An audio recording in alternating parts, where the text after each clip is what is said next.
तस्वीर उत्तर प्रदेश के जनपद रामपुर के विकासखंड चमरौआ की हैं। चमरौआ विकासखंड क्षेत्र में एक गांव चमरपुरा है। अब बात करते हैं कि हमने इन दोनों ही तस्वीरों को यहां पर क्यों दिखाया है।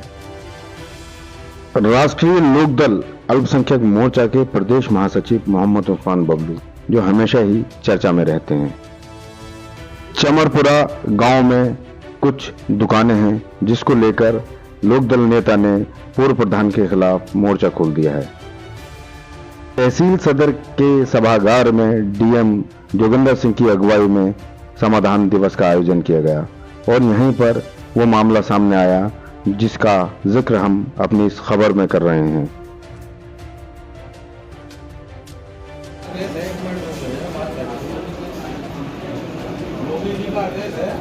किसी की जमीन पर कोई कब्जा नहीं कर रहा है।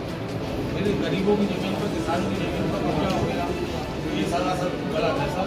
आपसे चरण स्पर्श करके मेरी रिक्वेस्ट है कि इनके साथ मामला सर ये है, मैं मोहम्मद उस्मान प्रदेश महासचिव राष्ट्रीय लोकदल अल्पसंख्यक प्रकोष्ठ जनपद रामपुर।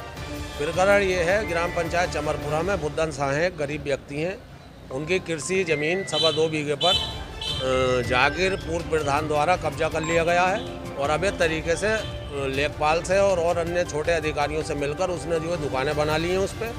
और इन लोगों ने जब उसका विरोध किया तो उसने भी इन्हें मारा और पुलिस से भी इन्हें पिटवाया। तो हम ये चाहते हैं कि इन्हें बुद्धन साहब को इंसाफ मिलना चाहिए।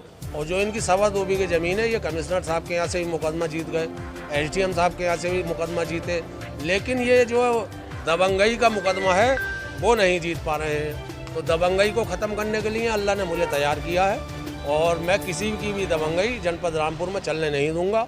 राष्ट्रीय लोकदल और जयंत चौधरी का मकसद है कि भ्रष्टाचार मिटाना है और अमन और चैन और शांति जो है देश में लागू करना है। चमरपुरा गांव के पूर्व प्रधान जाकिर अली पर आरोप है कि उनके द्वारा यही गांव के निवासी बुद्धा शाह की जमीन पर कब्जा करने के बाद अवैध दुकानें बना दी गई हैं। अब इसी पूरे प्रकरण में मुखर होते हुए राष्ट्रीय लोकदल के नेता मोहम्मद उस्मान बबलू ने पूर्व प्रधान जाकिर अली के खिलाफ मोर्चा खोल दिया और इसकी शिकायत तहसील दिवस में की है। खबरों का सिलसिला जारी है, देखते रहिए पहरेदार आंखें।